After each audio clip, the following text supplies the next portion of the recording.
So this is my 1991 BMW E30 sedan, and about 6 months ago we started taking the entire undercarriage of the car apart so that we could replace absolutely everything. We started with the rear. We replaced our rear subframe, trailing arms, we refurbished our differential, and even replaced all of our bushings, as well as did some maintenance replacements like new axles, new hub bearings, and so on. And then from there we actually jumped into the front and did the exact same process. So we have a new subframe up front. All of our components are brand new. I don't think we reused anything. And then finally buttoned everything up with a set of MTS Technic coilovers on the front and the rears, just so we could have a little bit more adjustability in our ride height. Now that we have all of our suspension situated, we just need to go ahead and button everything up so that we can get this car back on the ground. And to do that, we had to make one last stop at AutoZone. We picked up some power steering fluid, some brake fluid, as well as some differential fluid so that we could replace everything and we're not using any old fluids. And we finally got the last few parts that we needed from Garagistic to button up the front hub assembly. I really don't know if we're gonna be able to start this car today just because we don't have an exhaust setup on there. From the header back, it is completely disassembled and we're waiting on a new exhaust to come in. I still haven't really decided which one we're gonna go with. So we're not sure if we're gonna go ahead and start it. Let's go ahead and start putting everything back together so that we can at least get this car back on the ground.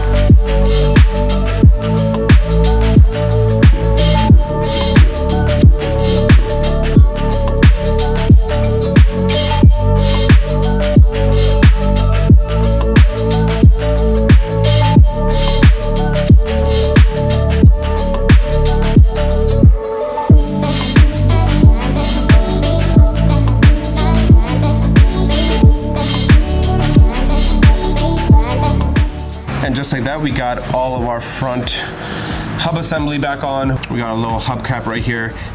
This one is nice, and the reason I got this one is because you can actually remove it and replace it if you ever need to. There's a little lip right there. The other ones are very hard to get off, and once you get it off, it's most likely damaged, so it doesn't really go back on. But we got our new brake caliper on here. We got our new braided brake lines, and we got our sensor wire protected and plugged back up to the rear of the hub. So everything is good to go now. Now we just need to do the exact same thing on the other side, which shouldn't take too long. And then from there, we can start refreshing our fluids. So I just finished the other side and I just got this little Amazon delivery. And working on this car, I get my clothes dirty a lot. So I'm excited to have this. These are actually pants that I stole. These are Dickies pants that I stole from my dad when he used to work as a mechanic. So what I ended up doing was buying another Dickies jumpsuit. So I'm gonna go ahead and put this thing on so that way I can stop messing up my clothes. This is exactly what I needed.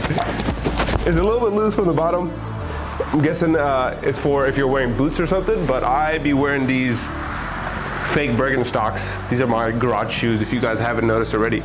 But honestly, I'm loving this. And I even got a pocket for my phone. But yeah, let's get back to work. So I'm gonna go ahead and start with our power steering fluid first. All right, so it's about full right now. And we'll check back in maybe in a day's time just to make sure there's no leaks. And if there is, find out why it's leaking, but hopefully there's not. We can jump into the rear diff fluid. That should be pretty easy. I just got to throw this wheel off and get underneath the car and loosen it up and loosen up the diff bolt. And the good thing is I still need to tighten up the brake lines on this side, so this wheel has to come off regardless. I'm gonna go ahead and do that real quick and then we'll jump into the brake fluid because that is gonna be the most tedious process. Draining, and honestly, the fluid is actually pretty clean. It came out pretty opaque. It didn't seem like it was too dirty or dark, so that's a good sign. So now I'm just gonna go ahead, refill this, and we should be good. Luckily for me, I did get this washer kit, as you guys saw in one of the last videos, so I can just replace my washers because I didn't really plan on buying new ones or plan on buying them. So never mind. I thought I was good because these are the plugs for the diff, and these are the washers. And unfortunately, mine is one size too small. I really thought that this was gonna fit, but as you can see, a little bit too small. So we'll leave these off for today and then go to the hardware store tomorrow, get some new washers, and then throw these back in.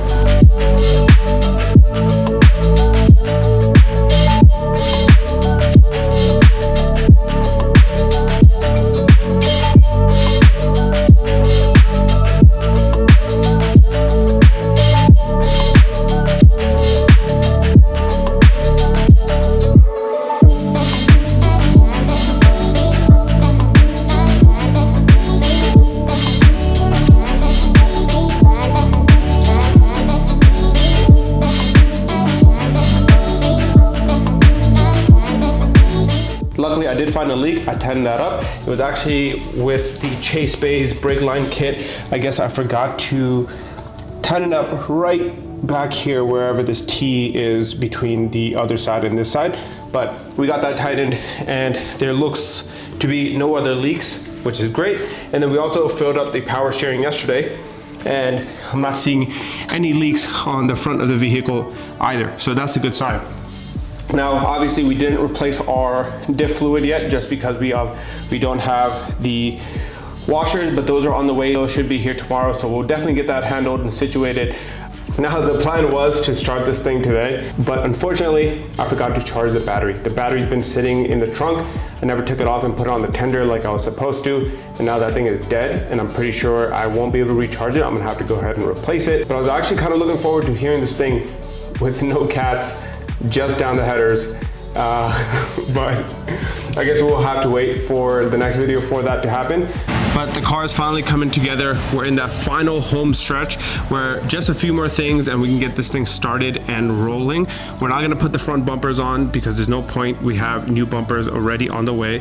So we're not gonna waste any time doing that. Once we get the last bit of our fluid replaced, we should be good to go. So since there's not much else we can do today, let's talk about what the plans are for this car in the next few months. Like I mentioned, we have a brand new set of bumpers coming on the way. We have a new front bumper, rear bumper, side skirts, new spoiler, basically an entire body kit for this car. So we are gonna get rid of the late model bumper. We're still gonna have it if we ever wanna go back to it, but I wanna run an Evo M3 style bumper on this car, so hopefully that looks good. And then in one of the last videos, I also mentioned we have some new wheels on the way. So we have a custom set of wheels being made for this car as we speak. They're gonna be the perfect fit for this car, and I think they're gonna match the aesthetic that I'm going for perfectly as well. So I'm really excited to have those, and I think those should be in within the next few weeks. So we should see a video on those coming up here shortly. Finally, the most exciting part is our paint. So this car is being sent off to Canada at the end of December, and I'm not sure how long it's going to take, but the car will get painted. All the bodywork will be situated, the new bumpers will be on, the new wheels will be on, and that's great timing because our engine is ready to go and good to go. And then now we have a brand new suspension underneath the car. So everything on this car should be running as it should and should be running proper, which I'm super excited for. So hopefully spring of 2025, we can actually drive this car around and take it to car meets and so on. But yeah, it's been a long time coming. We've done just suspension work and chassis work for the last 6 months, almost 7 months. So this car's been sitting right here. The only time it rolled was when we took it out of the garage and back in when we were turning it around. But yeah, super excited. That's kind of the only thing that's pushing me to continue working on this car. Honestly, other than that, I am so tired of it. But since we're this close to the finish line, I might as well just keep going and finish it off strong. Between now and the next video, I'm gonna go ahead and handle all the small stuff, like the fluid, zip tying up some wires and all of that kind of stuff, so that we can actually get this car on the ground and in the next video start it up for you guys. That is the main goal, and I want to be able to take this thing on a little joyride, at least around the neighborhood. I appreciate you guys all for watching and staying tuned, and hopefully I'll catch you guys on the next one. Peace.